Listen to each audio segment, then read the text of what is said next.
to Talk Artsy to Me. I am Denise Tucker, the Executive Director of the Greater Augusta Arts Council, and today I want to invite you to shift your perspective with me for just a moment. For a long time, many people have experienced the Arts Council through one lens, Arts in the Heart of Augusta. A beautiful, vibrant signature festival that we're proud of, but we are so much more than that one weekend. We are advocates for artists, we are connectors of community, we are a resource, a voice, and in many ways a bridge between creativity and community. And the truth is that work only grows stronger through membership. Membership isn't just a transaction, it's participation, and it allows you to support artists, expand programming, and make sure the arts remain visible, valued, and accessible in Augusta. So today isn't just about what we do, it's about why that matters. And I can't think of a better person to start that conversation with than our president of the board. And if you know him and that's all you know him for, then you're missing the whole story. He's a band leader, a percussionist, an opera singer, a man who's traveled the world carrying rhythm, culture, and sound into spaces most people only dream about.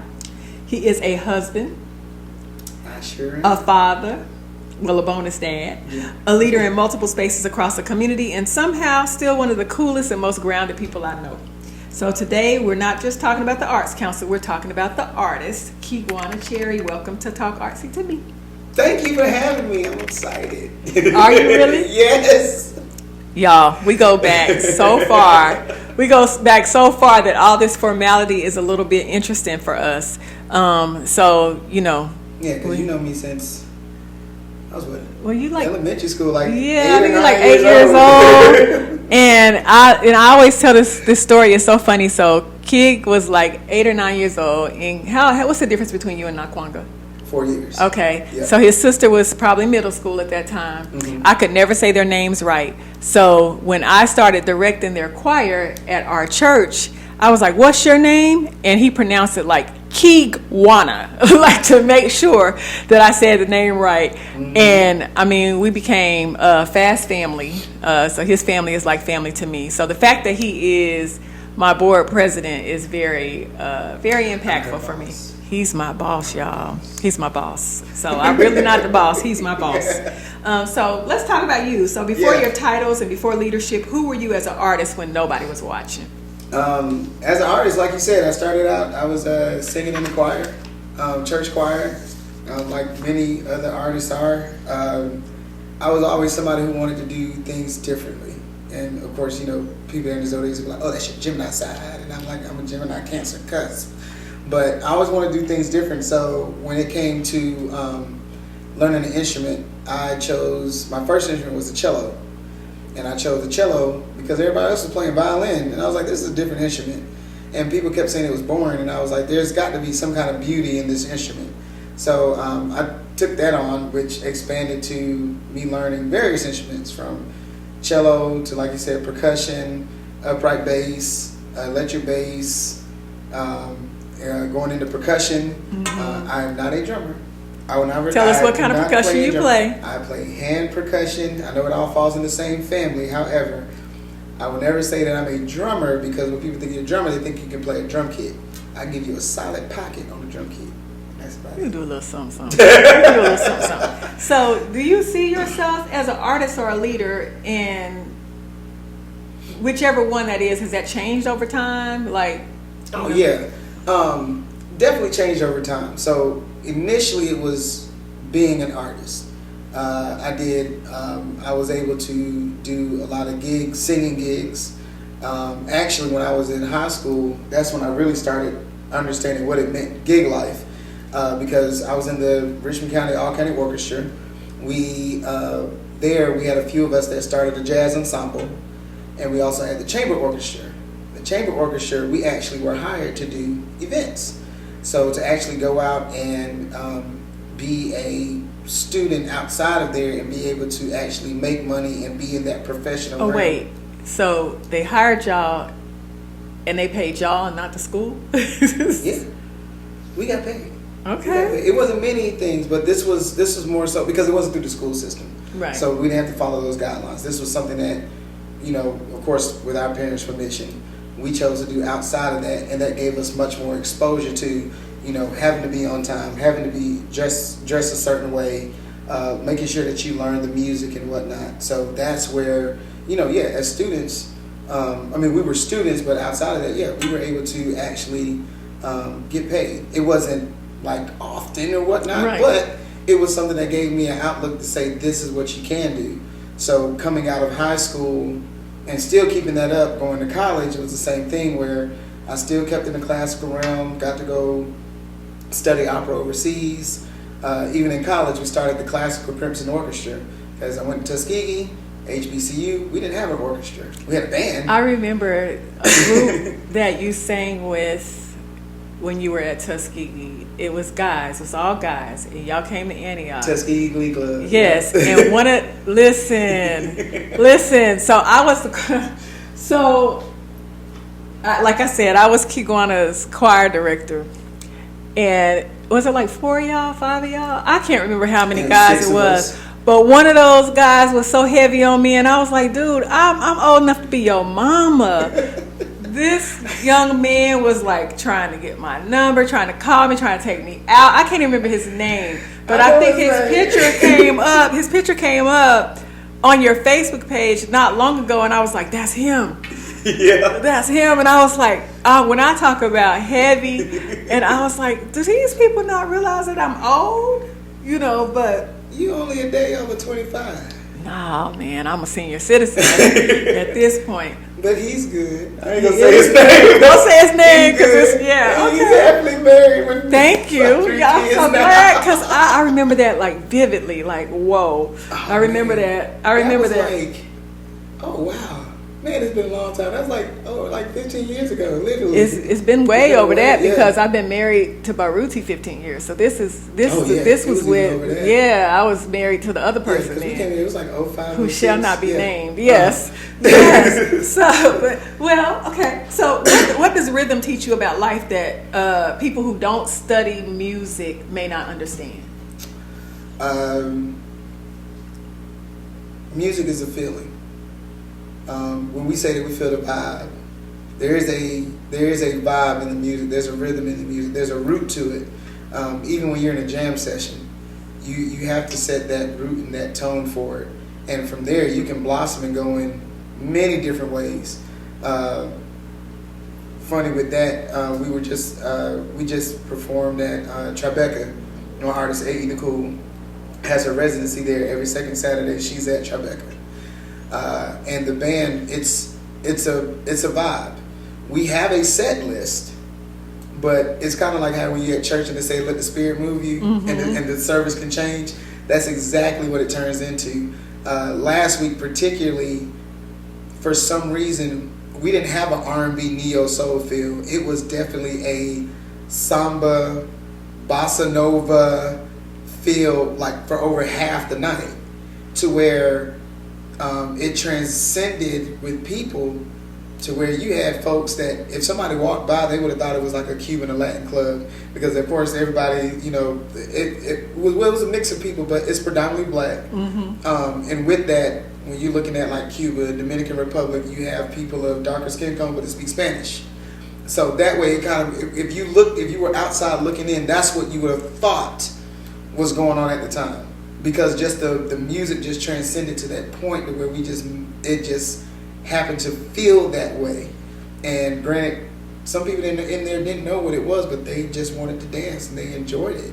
So that's where I think that universal piece of music comes from. Where we say music is universal, is because it can transcend in different ways of you mixing certain things in. I mean, we even did a cover of Vanessa Carlton, 1,000 Miles, one of my favorite songs, and I did my ballerina dance to that one too. Oh man, y'all, you have to see the shout out to Creative Dance, a Creative Symphony. Yes, listen, the jam sessions. I know about them jam sessions. Them jam sessions. There's nothing like a jam session, and you can make music out of anything. I don't even know if you remember, we had this book that we called the Awful Poetry Book.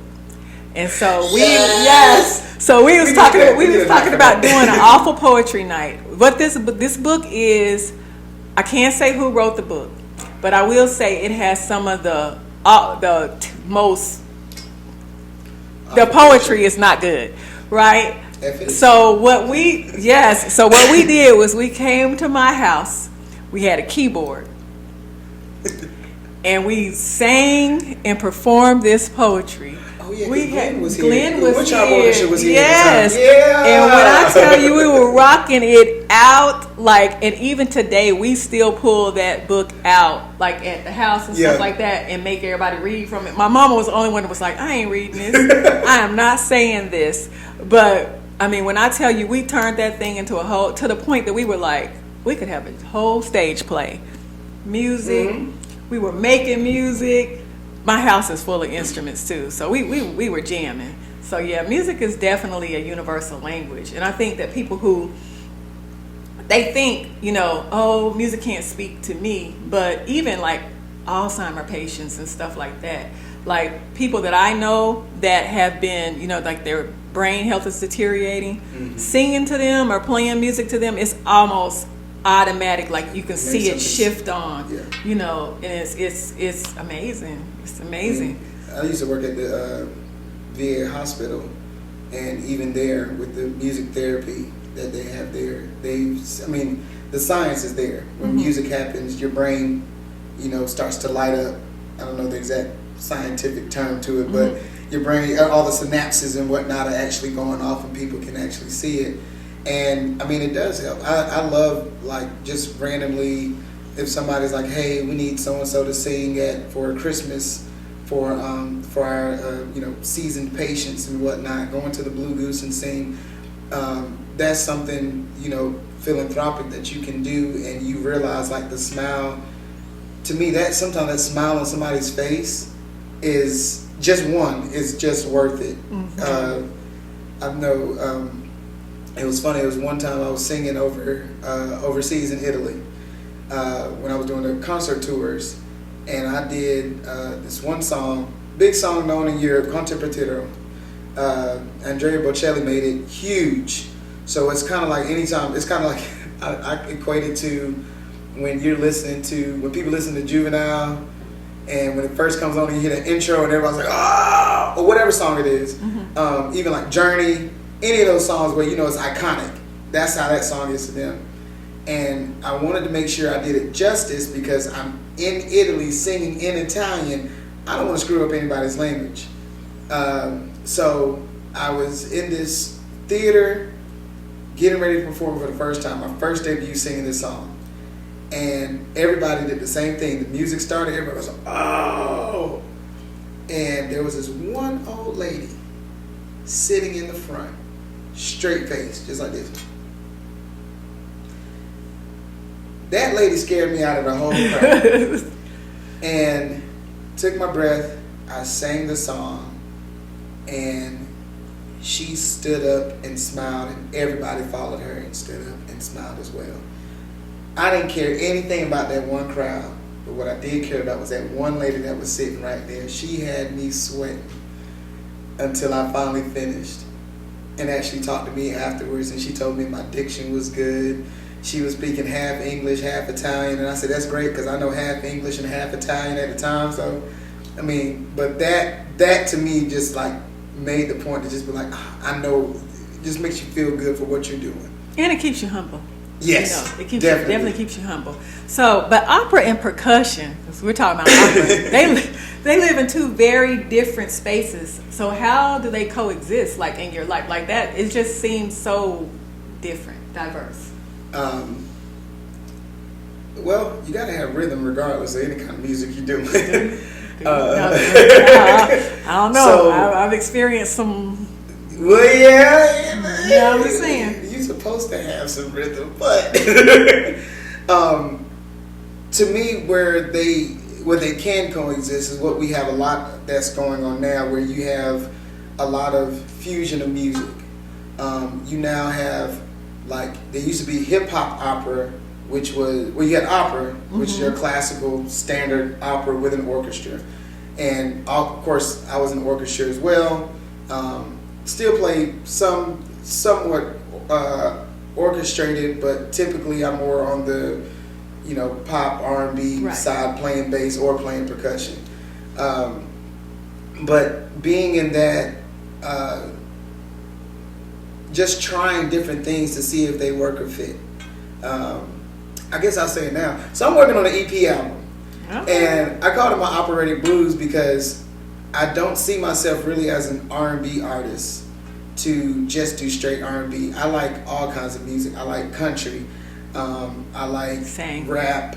And I'm not a rapper. I like ratchet rap, but that's a whole nother story. Like I really like ratchet rap, ratchet hip hop. So and then like even with my family, like my dad don't listen to all the gospel stations, and I know the station has changed now, but it used to be on 93.9. It had all the oldies, greatest hits. Yes. So we were big radio. I still listen to the radio today, by the way. Shout out to all the radio stations. I love y'all. I listen to it all the time. But I was introduced to a lot of different music, and then my mom also coming from Uganda. I'm also introduced to Uganda music, and that's where the percussion pieces started coming in. We used to wake up on Saturday mornings listening to Paul Simon. So all this stuff is in your head, and it's like, how do you find your own piece in this music? So when I started thinking about this EP, which was now like 5 years ago, so shame on me for not getting it started, but time is now. I gave it a title, and I still kept the title. I said it's going to be called My Operatic Blues. Okay. And the reason why I wanted that is because it's going to be a fusion of music. It's going to be taking those arias that I love to sing, and it's like you'll hear something as a musician like, man, this would be really dope if it had an electric guitar in it instead of the violin. I reach out to what is it, Bill and Ted. Okay. Because Bill and Ted was about rock and roll music, but Bill and Ted did the same thing. They went through time, and they got Beethoven, and they got in the remake they got Kid Cudi. You have Louis Armstrong. Mm-hmm. All of these different musicians from through the years, from different genres and whatnot, to make for the last one they said the song that's pretty much going to save the world. So that's where I am when it comes to music, where I can go and sit anywhere. I absolutely don't believe there's a such thing as white people music and black people music. Right. And I mean, if the 90s didn't show us anything, we should have known about now. Because I remember growing up where you had black people going to a Billy Ray Cyrus concert, or to an Alan Jackson concert because they enjoyed the music, or you had white folks saying "Whoop There It Is." You did with Tag Team right from over here, So there's a cultural piece to it, yes, but I think really that's where that universal piece is. It's like you go with the flow, you go with the vibrations of the music that gravitate to you. And it's when it's also too. It's generational. It's where you grow up, the time you grew up in. Because when I grew up, first of all, I was raised primarily in Wichita, Kansas, between Wichita, Kansas and Okmulgee, Oklahoma. Okmulgee, Oklahoma.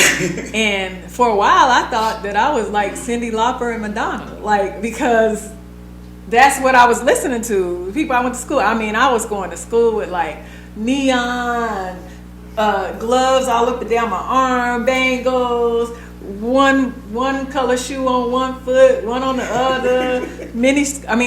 Your music influences so much of what we do and who we are. And a lot of times, because it's such a natural rhythm of who we are, we really sometimes don't even realize it's the musical influence. We just feel like, okay, this is just who I am.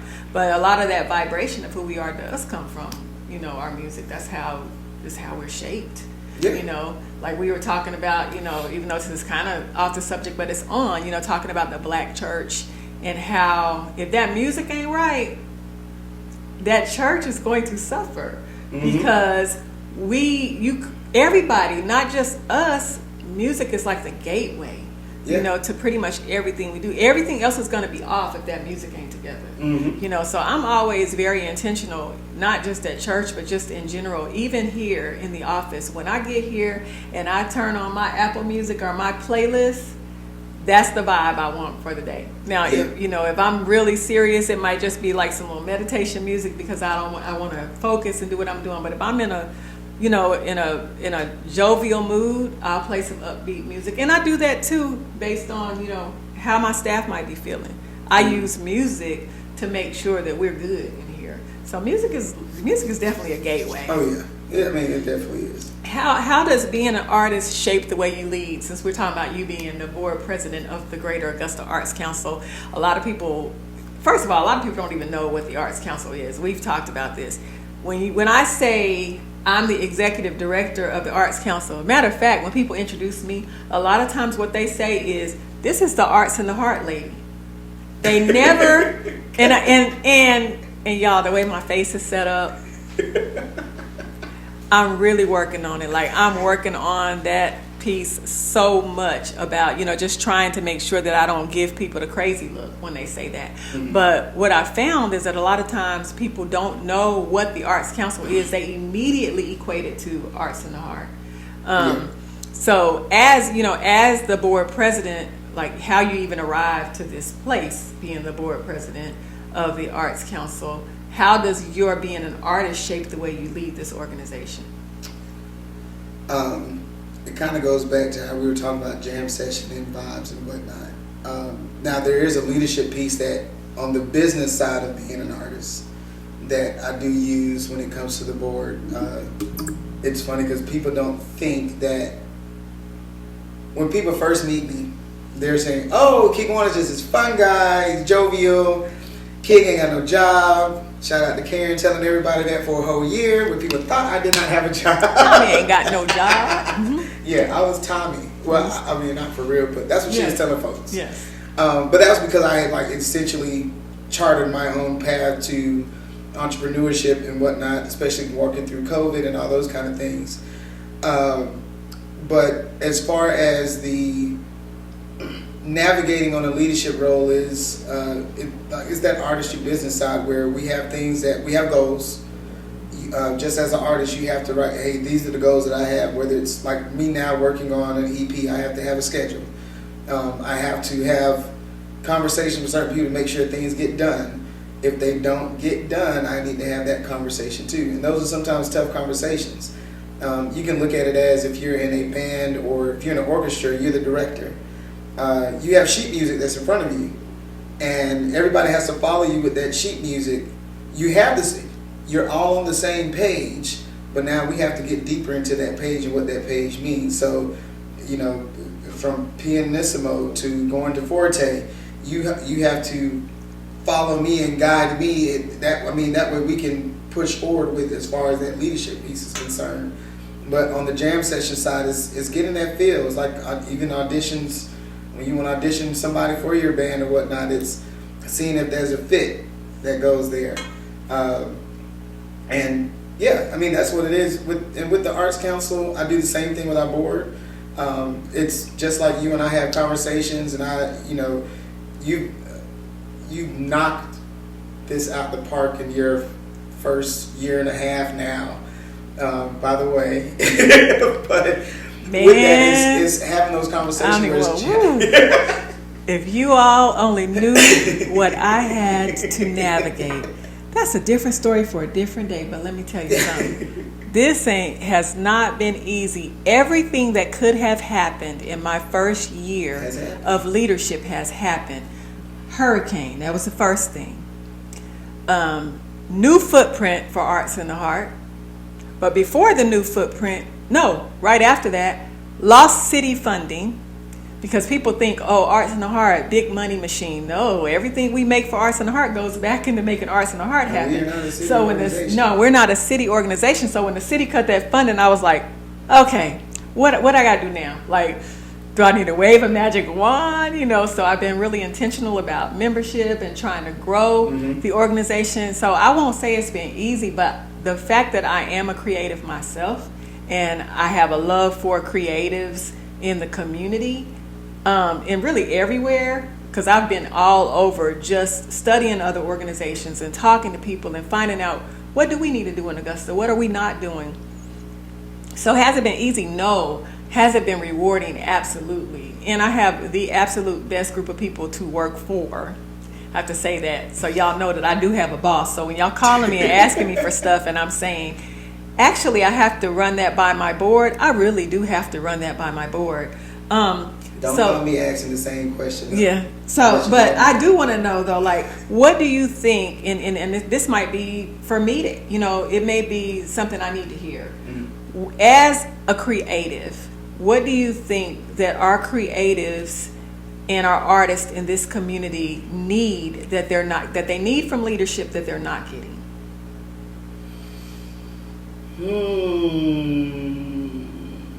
Not to dwell on it too long. It's funny because I was literally just having the same similar conversation with our other board member, with Dorian.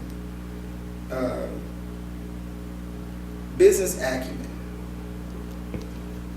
And I know I might make a lot of people mad by saying this. I think that many a times in Augusta particularly, and this could be in any other city, but we're talking about Augusta because I love Augusta and this is where we're at.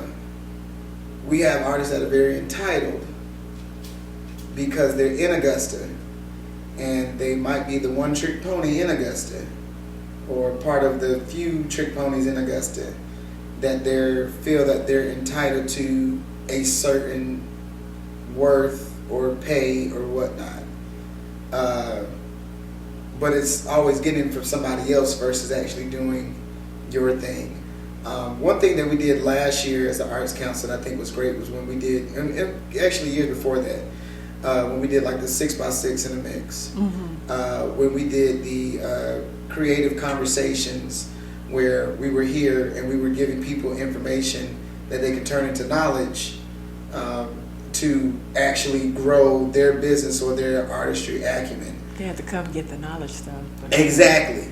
I mean, we've had so many, and that's why I'm kind of excited about singer-songwriter because we have some, classes that are going to be coming up with that to show singer-songwriter, this is how you need to run your business. And we need more of that, but however, on the flip side, just like you said, people have to come to the things that we have. As the Arts Council, we are an advocate for the arts. We're not out here just to give money out. We want people to thrive in the arts. Whether you're here in Augusta. We don't have no money. Yeah. Yeah, we're working on that. With your support, we're working on that. More money. Build that membership, we'll have some money. But with that, we have to come to a point where artists have to start being smart about what they're doing. It's not about it's one, preserving your artistry and basing your artistry on what do you want to do. You have some people that are gigging musicians. Like me, I'm a gigging musician. I was never one that really, really wanted to put like my own EP and whatnot out until just a couple of years back to say, I want to try this thing. And leaning on the other people that have done it so I understand how to do it. Not just going off by myself and going off a YouTube link. I just did a vocal coaching class with my friend Shayla Shanae. Shayla has turned her whole business into vocal coaching, pedagogy, and to get into her boot camp. That's not even to work with her directly on a regular basis. Just in her boot camp, it was like $1,500. So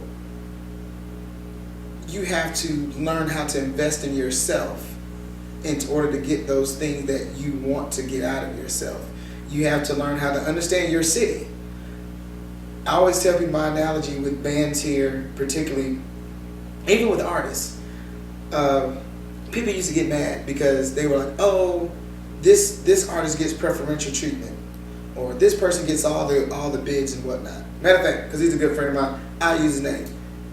Jason gets a lot of stuff when it comes to murals and everything, but he has put in the work. He's done the work though. Yeah. Yes, he's put in the work for himself. He also puts the bid in. See, that's another thing too. Even when we're talking about arts in the heart, first of all, festivals don't operate the way people think they do here.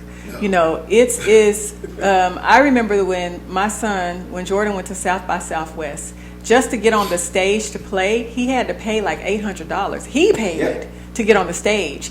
But when people think about arts in the heart, they see the numbers. I've had artists say to me, well, it's a paid event. I should get paid. I'm not knocking it. The price is the price. But if we can't meet the price, we just can't meet the price because festivals don't really work like that. Some festivals don't pay you unless you are a national or regional headliner. you're bringing people from the outside. But outside of that, when these calls go out for murals or sculptures or shows, if you saw the minimum amount of people that actually apply, they don't apply and then they complain when the other person gets the gig. And it's like, and I always say it, well, did you apply? Well, I didn't hear about it. Are you a member of the Arts Council? Because that's where the information went out first, to the membership. Well, no, I feel like everybody should get the information. But why? So I think that's the thing too. Jason is definitely a dynamic artist, but he's also an instructor. He's done the work. But when somebody says they need a mural, he applies. He puts the bid in. And then there's another part of that too. If you're not just talking about visual arts in general, these things are jewelry. So, exactly. And I can use my husband for instance because he did the golf tee. But even before that, Baruti doesn't like technology. He really is not fond of technology, and he's an adjunct professor, but he don't dig technology like that.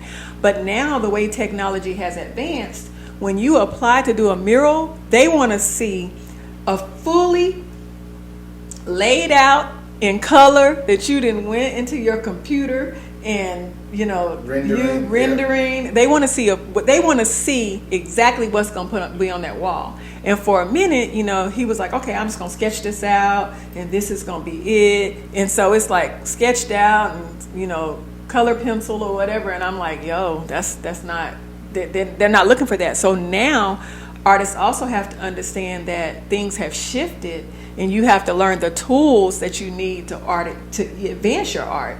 That means if you don't know how to do that rendering, you better get somebody that knows how to do it for you so they can take your art and convert it so you can apply for these calls. Right. When they apply for those sculptures at the sculpture trail, they have to do a full scale maquette that is a miniature sculpture with all the pieces and the parts and everything that's going to be in this 20-foot structure that they're about to put up. So, you have to also learn the tools so that you can. But that's why we have the classes. We've had public art, so we've had so many classes, and actually I paused that programming for a minute because I wanted to figure out how to reintroduce it and open it up, because people think Arts Council, they think visual arts, but I want opportunities for all creatives to benefit from the knowledge because Augusta has a lot of knowledge. There's a lot of creatives in this city with the knowledge to help you elevate your practice. But we have to also be willing to take it. You have to humble yourself enough to be like, okay, yeah, I'm dynamic. Yes, I bring a crowd. Yes, I can sing. But I do need this business knowledge to elevate my business. And that's the thing too. It's like when your city blows you up, sometimes you're not humble enough to realize that you still need work. You're a big fish in a little pond. I was not going to say that, but that's all it is. You're a big fish in a little pond, and if you allow that to be your thing, you can still stay the big fish in a little pond. But there are going to be some people that are little fish, medium-sized fish that are here and they do their thing here. They can go to New York, they can go to Timbuktu or wherever, and they will get more notice and recognition before anything. I like social media, but I don't post as much as I used to because I'm a Facebook generation 1. I was on Facebook when Facebook was for colleges only. For colleges only. Yeah. So I don't necessarily post all the time when I'm going somewhere to do a gig or doing something. Now with my band, because that's the brand, or with my artists with AE, yes, I'm posting all day as much as possible. For me, which now I would have to, for me personally, I don't do it unless it's something momentous that I really want to share with the entire world. But you're gonna find those people that they like being here, they like chasing the gigs, whether it's visual arts, music, or whatnot here, and they don't care to be anywhere because they're the big thing here. And it's hey, if you want to be the big thing here, that's nice. If you want to be to where you're gainfully employed as a musician, or even if it's half-time or full-time, you're not going to be able to do it here just in Augusta. You have to expound, and I'm not saying you have to go all the way to California. Right. You can go right up the street to Columbia. This is true. That's the good part about Augusta. I break it down to people like this. 2 hours. In a 4-hour radius. Savannah. You can hit Columbia. Charleston. Atlanta. Charlotte. Birmingham. Montgomery, Alabama, because now the river is huge now. Right. You have BB King's down there now. You have even Macon. Macon is now larger now. Jacksonville, Florida is only 4 hours away. That's Georgia. Tallahassee. Yeah. So you can hit all these places, or like I call it, you can do your Chitlin circuit, and you can make it where you make a rotation and make your own tour. You don't have to be this big artist to do a concert tour. It's you stepping outside of the box and realizing, hey, I have enough content and I have enough of a following that I can go into this space and do this concert or do my own concert. It's literally nothing to go call up a venue, a music venue, and say, hey, I am working on a tour. I would like to play at your place. I'm not looking for you to pay me, but let me get the door. That's the part, though. That part, though. That's the part. That's the problem. Yeah. It's because the phone. No. I'm not looking for you to pay me, because if you are the big fish, right? And this is the money that you get, playing here. When it's time for you to go to those Ladybug Festival or to these other festivals or do a concert tour, and someone said, most people are not going to get on the phone and say, I'm not looking for you to pay me. They're not going to do that. No. They're going to be looking for that money. Yeah. So, but that's a part of the dues, though, is branching outside of your city. And because where the pay comes from is when those people come back and say, hey, I want you to come and play here. Now you say, this is how much I cost. Makes sense. I get it. Now you're flipping the table. And I'm not saying that you got to go play for free. Remember I said, we'll take the door. Right. Not that we're going to play for free. Not that we're playing for pro bono. And you can do those two, by the way. I'm not knocking that at all. I do. Like, I'm about to go and sing for my 4th grade teacher next month. And she was like, we can't. No, you were my 4th grade teacher. I am just fine with that. But in that sense we're going to make some money. But this is how we're going to have to make the money first. And then when those people start to come, then we can say, okay, yeah, we can do this. I've played festivals where I have definitely spent more money going to the festival than actually making money at the festival. But the residual dividends afterwards have been I'm sure amazing. Wood Tribe probably was. Oh man, I remember one festival we went to was it was in Cincinnati. And mind you, Wood Tribe, when we would rehearse, we had lead singer, drummer, organist / ox keys lived in Cincinnati, and a background singer. We had, at the time when I finally left Tuskegee, I was living in West Palm Beach, Florida. We had Tuskegee, somebody else living in Tuskegee, Columbus, Miami, Fort Lauderdale, and essentially Atlanta. We were all scattered, and we're all just out of school, so we weren't making no kind of money at all whatsoever. But we came up with a logistical plan. That's how I got in kind of like managing and band logistics, was through Wood Tribe. Because Ingrid would call me and say, hey, we got to figure this thing out, how we're going to do it. Airbnb had just came on the scene. I said, look, we can get this house that's about the same price as a hotel room for 3 days. We'll get this house, we can practice in the house, we can do all these things. I found a rehearsal space in Atlanta, and she drove down, I flew in, people drove in, and we rehearsed there. And we were rehearsing for a festival, Fountain Square in Cincinnati. We were rehearsing just for that.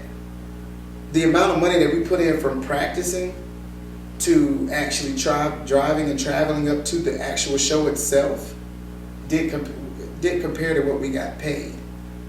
But the residual was people started picking up the phone and calling, hey. Why? Because that was a big festival that had over 100,000 people. And that's not 100,000 people sitting there watching you. When people got to realize about festivals, right. It's the rotation of those people that are coming through. So that means probably about out of that 100,000 people, though, maybe about 15% of the people may have seen you, whether it was an earshot or they were actually they're actually listening to you. Then you have your following. So when you have people that, when you put yourself in that position, the phone calls started. The phone calls expanded to, hey, individually for us, I like how you sang this. I would like you to do this. Hey man, I like how you play here. I want you to play this. Ingrid ended up doing her album with the Cincinnati Philharmonic Orchestra, because of shows like that where we were. That's really what festivals are for. Festivals ain't for you to make money. Festivals are for to get your music out. Typically, most festivals allow you to sell your merch. If you're an artist, you need merch. You need merch. You need merch. I don't care if it's a safety pin with your name on it, T-shirts, shirts. I know we don't have CDs anymore, but even if you have the little QR codes on the card that say, hey, follow me on Spotify, it's something tangible that people can touch. We don't have CDs? Because I still play my CDs. We don't have CDs. People don't. There's some cars that don't come with CD players. Oh, my car has CD player. I still play my CDs. Car's old, so I ain't got a mine CD too. player too. Look. I think after like 2018, 19, like most of those cars don't have CD players anymore. Oh, well. Because people have live stream. But to that point though, it's also because the music industry has changed, where you're not making money off of your album sales anymore. Really then you weren't, but with these whole 360 deals and all of that, and from what I've talked and learned from people, with everybody, where the crux of it is where you really make your money, even back in the day, was when you were on the road. Because the promoter wanted to make money, and the promoter had to make sure that they had you paid. So there was a mutual thing that you had to go and be on the road, or you were playing regularly somewhere, or you get residencies. Not to bring AE up again, but that's how I did residency in Tribeca. It was like, this is something consistent to keep you consistent within here. That's not to say that's the only thing that she does, but we also expound to do other things, and you get called for private gigs and all those kind of things. But getting out there and doing those other events and whatnot, that's what keeps you actually going. I just did a festival. A whole band got paid like $500. $500 was our hotel for 6 people. And people are like, that's crazy. But no, it's not crazy. You know why? Because off of that one festival, we now have multiple gigs after that. After that one festival, you have people that are calling you and saying, hey, like I said, it's the flip of not you just coming to perform. Now it's I want to pay you to come and perform. Producers that want to collab with you, other artists that want to collab with you. It starts to expand your whole horizon from doing that. But, if you want to chase the check, if that's your kind of thing that you want to chase the check, go chase the check. But you're not going to chase the check in one city.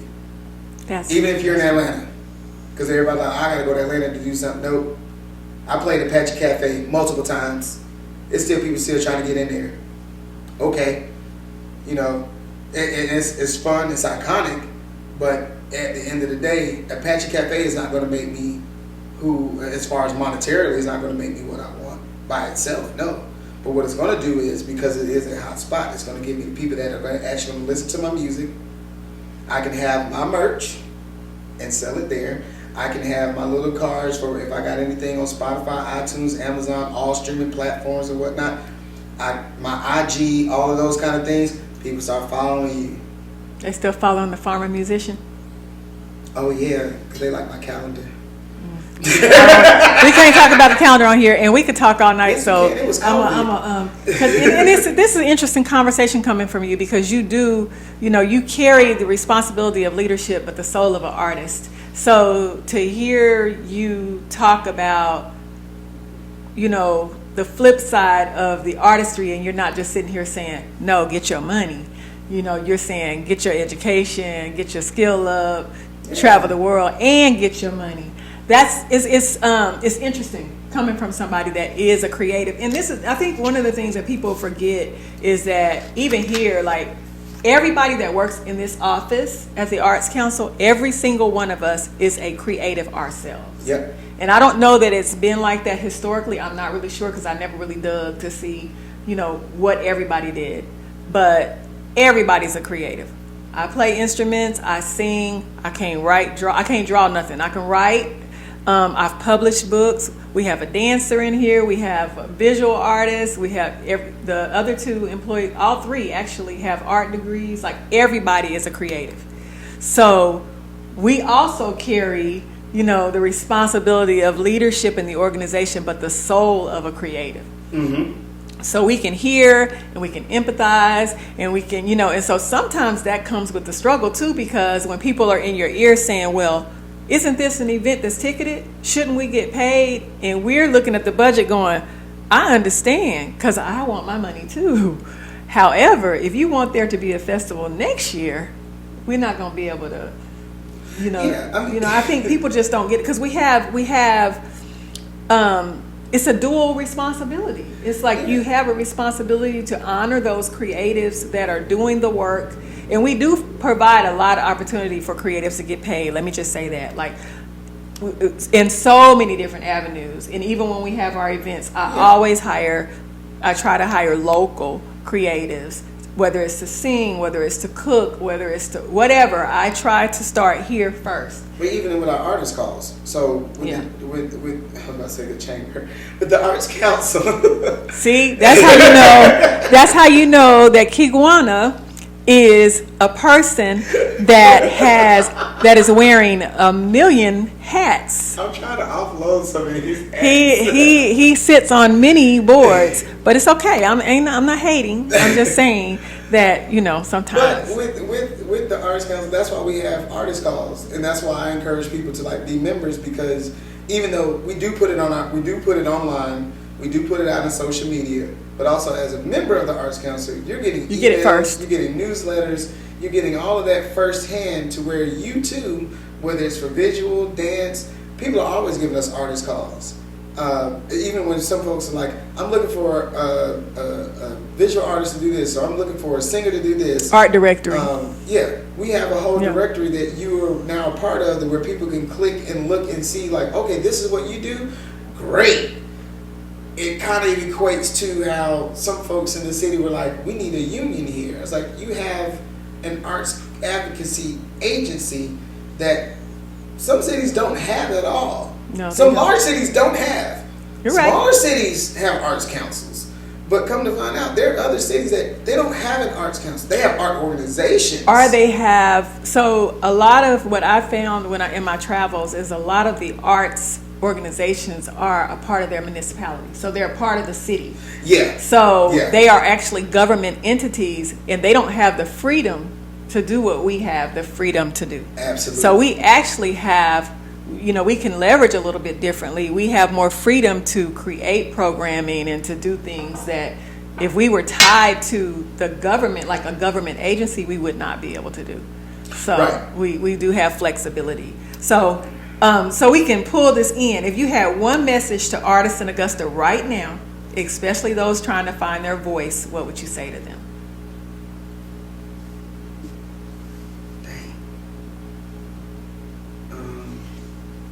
That's a good question.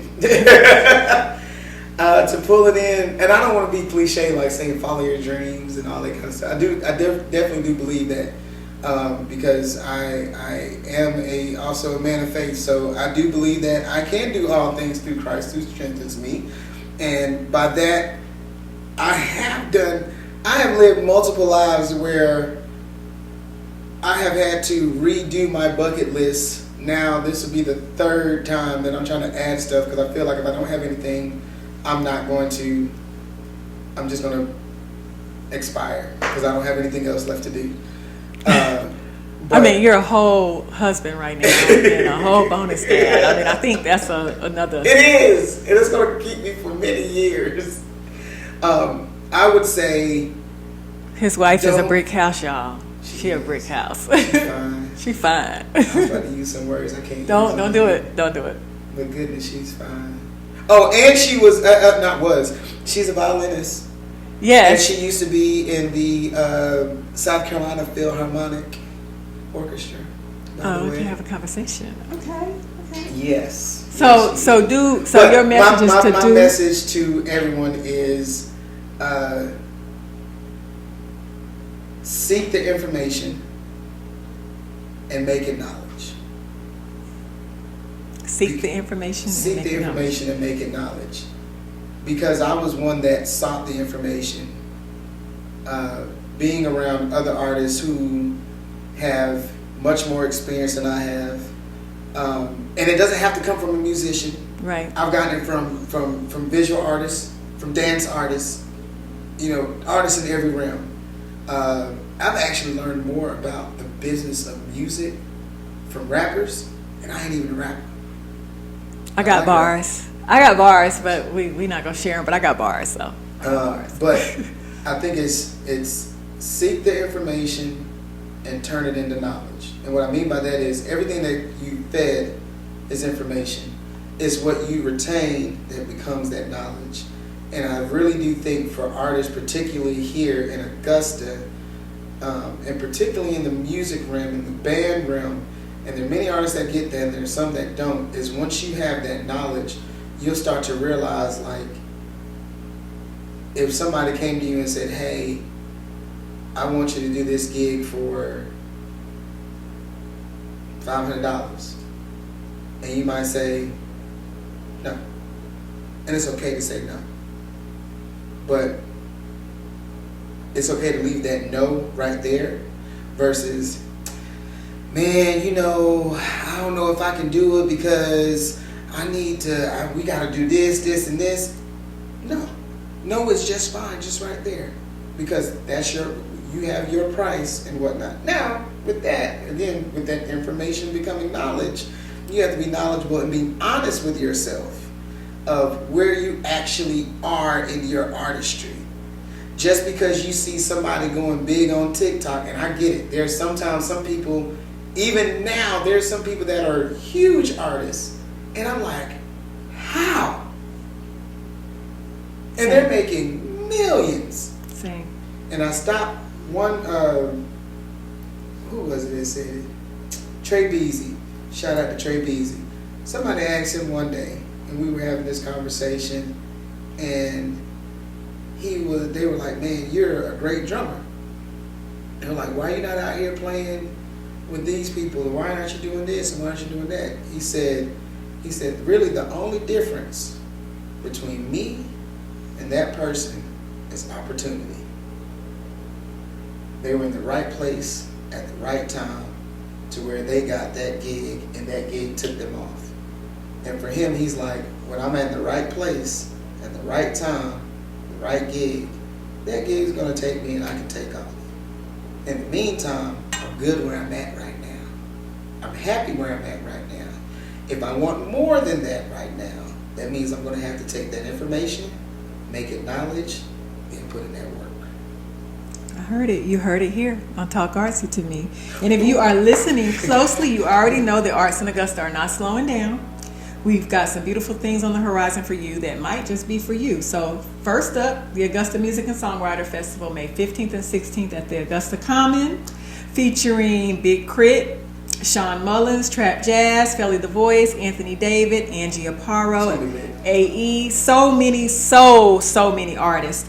After that, we have the Augusta Annual Arts Award. Oh, let me just say this about the Music and Songwriter Fest. It's $10, y'all. $10 for 2 days. I don't want to hear no mess. $10. After that, it's almost free. Side note, a little bit of a soapbox. We have some of the cheapest festivals here in Augusta. That's crazy. We do. And people be knocking $50 a pop. That's true. Every time they get to the gate. But we get beat up so bad on social media whenever the festival comes around. But I think that is because people forget that we are a nonprofit and that we are not a city organization. So they're thinking if it's a city festival, then the city should allow it to be free. But we are a nonprofit. And if you don't know this, the Arts in the Heart of Augusta was initially set up to be a fundraiser for the Arts Council. However, the more it grew, it was no longer a fundraiser. It was just funds. It's a break. It's just funds. It's just a break even. But after the music festival, we have the Augusta Annual Arts Awards and Gala on June 19th. That's on my Kigg's birthday. So everybody needs to be there. Yes, at the St. Paul River Room. And then, of course, Arts in the Heart of Augusta, September 18th to the 20th. The fine artist applications are already live. The performer applications will go live May 1st. So there's so much happening. You can tap into our arts calendar at augustaarts.com. You can even add your events to the calendar. And you don't have to be a member to do that, but we do need your membership. So visit augustaarts.com if you want to know what membership entails. And you just need a direct answer, call us, 706-826-4702. And until next time, talk artsy to me. Talk artsy to me.